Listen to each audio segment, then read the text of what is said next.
Good evening. No. Welcome back to part 4 of the passing masterclass with Chaim Schalk. This is the last piece of the puzzle of the passing masterclass, and you're gonna want to watch it.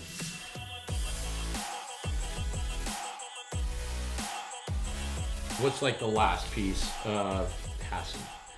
Yeah, so The first one was feet. quick and light feet. For me, it's trying to stay really light on my feet so I'm not digging into the sand. That's all about mobility for me, so I can move laterally left and right, forward and back. I like to think of it as more of a shuffle when I'm passing. So I'm shuffling to my right, shuffling to my left. Which led us to thinking about getting our shoulders there. If shoulders can't get there, we're tilting our platform. As long as we're finishing the pass and our shoulders are square and the momentum, like we talk about a lot, is coming forward, naturally, without even having to do too much more, the ball's gonna go the direction we want it to go. You move your feet, you try and get your shoulders there. Obviously, it's not always going to get there. Yeah. And then next, with that last adjustment comes your platform, right? Right. The next thing you want to talk about would be like absorption and like that pop. You know, Yeah. when absorbing and when do you give it a little more of that lift? For sure. If Phil Dalhausser's ripping a serve at me, I don't really need to focus too much about, pushing that ball right up to the net. I need to focus on taking as much off as I can so that, I'm not passing 100 feet in the air for my partner. And you don't give it as much of that push or that pop. When the other sense, like if someone's hitting a float serve or a deep float serve at me and I'm moving, opening up a little bit, passing outside my body, a lot of times you need to give it a little bit extra so that we're still putting it in the zone that we want. What's like the last piece of passing?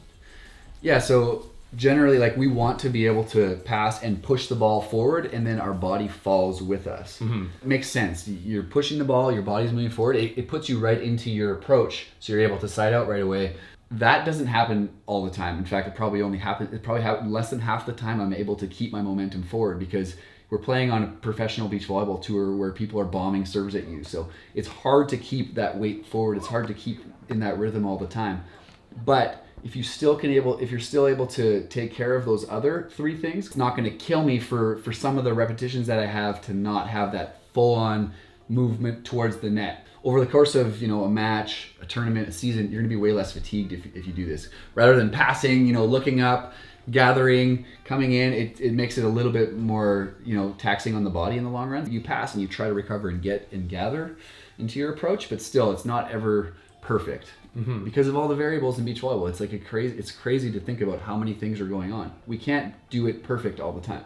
There's a lot of things to think about, but like at the end of the day, once you're playing and once you've done this a lot of times, it just happens. It makes sense. I mean, keeping your momentum forward, you're not wasting any energy moving backward and then trying to go and hit. I like to think about like offensively when we're not talking about passing, but like everything's kind of within like a box. Mm-hmm. For me, when I'm attacking, when I'm approaching, I pass the ball forward, keep it all in a box, and then try to keep the set at like a medium tempo so that everything is in my peripheral and I don't need to look anywhere else besides my peripheral to see what they're doing and then what I'm doing. Because for me, it's not a game of like I'm taking a look and seeing what they're doing and then siding out. It's like, no, I'm passing and I'm trying to keep everything in my box. It's like this little box, and if I keep it all in there, I'm going to chop it around and you're going to have a tough time picking it up. That's kind of the gist of why the forward pass, why the momentum.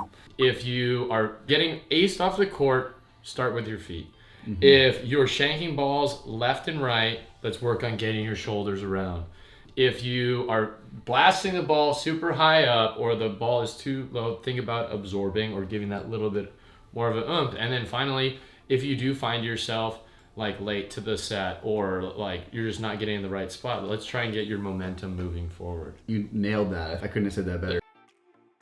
When we go out there, you say, I'm going to get better at passing. It's like the only way you're going to get better as a passer is if you work on one of the things that Chaim talked about in one practice, and then moving on from there. You can isolate these skills and you can pass a ball to your line 100 times. Pass a ball, push it into the court. Pass a ball, push it into the court. What I think I've learned the most about passing is that like I've learned these really technical, specific skills, and I'll watch myself pass now. And it's not like I'm doing that exact skill that I worked on for so long, for so many hours. It doesn't look the exact same because now I'm receiving a jump serve that's coming at 90 kilometers an hour. So you have to absorb this one, and you can't actually put your momentum into the court after passing the ball in this situation. We're never going to always be in perfect situations in beach volleyball. If you can take these 4 points and work on them so that in a match, even if 2 or 3 of them are going at a really high level or on certain types of serve, I think the pass is still going to be really good. It's not like you have to have all 4